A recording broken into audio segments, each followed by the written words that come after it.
We're halfway through the NBA season, and that also means we're halfway through the first season of the new NBA media deal. And with all the criticism we've been hearing about ESPN's version of Inside the NBA, I thought today we could talk about some of the positives and negatives of watching basketball in the year 2026. Welcome back to Wigs NBA.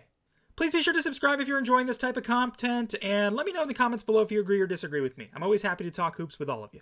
Let's start with ESPN, which is the only existing network covering games this year in a regular weekly slot. And they knew, as everyone else did, that their NBA studio coverage was the bottom of the barrel last year. And change was needed if they were going to keep up with all the new studio shows that they'd been competing with up to this point. So they went out and they paid the best sports show of all time. And nothing about that has been successful, unfortunately. You see, while some people who don't know what a joke is on Twitter like to complain, the average NBA fan loves Inside the NBA because it's a perfect blend of highlights, comedy, and analysis all at once. If you're watching it expecting analysis 24/7, you're watching the wrong show, period. And that's why it works. NBA fans for 20 plus years would know every Thursday that the Inside guys were taking over TNT for a doubleheader. Then, ESPN took over, and we thought it would be most of the same. You get a weekly doubleheader on ESPN, and the Inside guys do the game. Except they also kept their NBA Countdown crew, so I thought that was a little interesting. But I figured it was as simple as this. TNT also originally did a Tuesday night slot in addition to their Thursday slot. So maybe it was just some weeks ESPN does 2 days worth, and the Inside crew would get one, the Countdown crew would get another. Oh yeah, that didn't happen either, now did it? You see, ESPN, rather than having a consistent weekly slot that people can follow, announced a schedule for Inside the NBA. One that included so many sporadic times, the casual fan doesn't even know when they're on and when they aren't. Charles Barkley, most recently on the actual show itself just a couple days ago, mentioned this. And I hope ESPN listens, but they're so money hungry, they'll probably drop them to save money before they actually do something rational here. They'll see the ratings go down, and they'll drop it in an instant and stick with NBA Countdown at that point so they can have more commercials. We all miss the days of SportsCenter highlights, actual journalists breaking news of actual reports instead of today's talking head and fake rumor crap. There's a reason all the best former athletes go to other networks instead of ESPN. They know it's one big crapshoot where you get paid to say the dumbest thing possible because it gets social media attention. We all know it. All in all, ESPN was, even before this TV deal, the worst basketball product out there. They still are, unfortunately. Now let's chat about one I have little to no criticism of. NBC. NBC has stepped up the production of the NBA to an all-time level. They laid out right at opening night what their plan was. Production over money. I don't know about you, but after watching 10 to 15 years of just ESPN and TNT, I could not believe how many commercials they throw in. Takes all the tension out of the game when there's 4 seconds left and the team calls a timeout and you go to commercial for 3 minutes.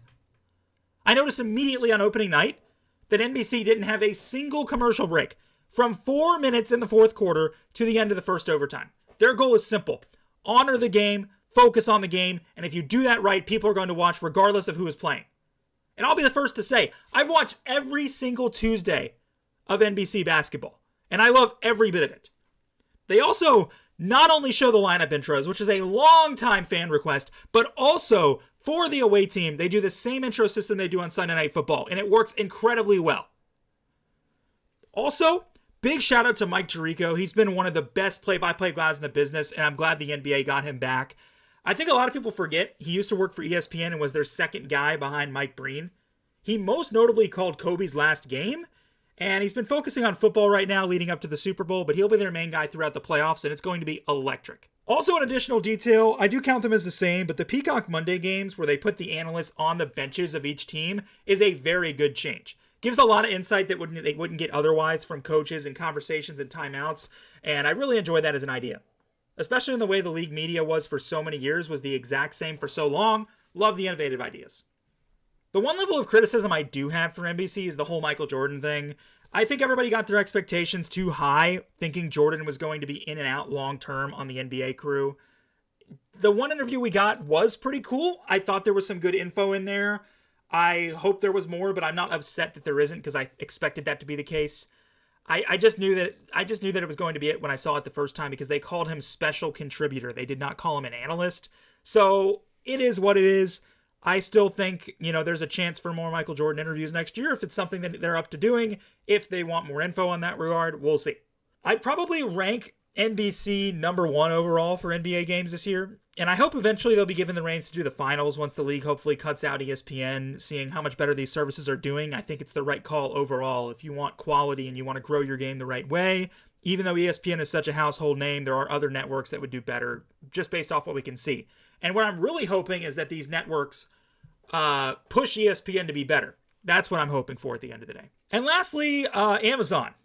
And I think what I see here is really no complaints. They brought in a great mix of fan favorites: Steve Nash, Blake Griffin, John Wall, Dwayne Wade, Udonis Haslem. These are all guys that are going to give you good insight and analysis, but also, a guy like Blake Griffin's a funny guy.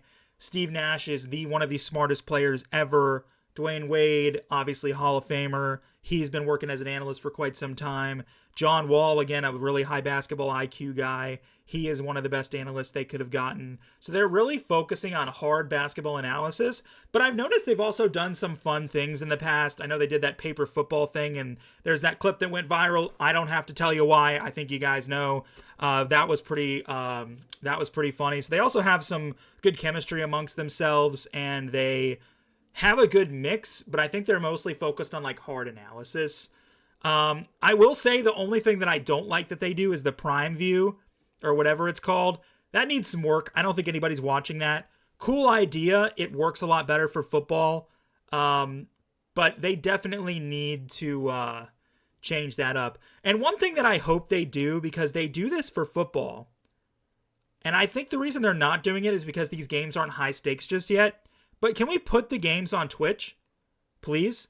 Not everyone can afford Amazon Prime, which is exactly why the NFL Thursday Night Football games get put on Twitch. I don't know why you can't do the exact same for the NBA.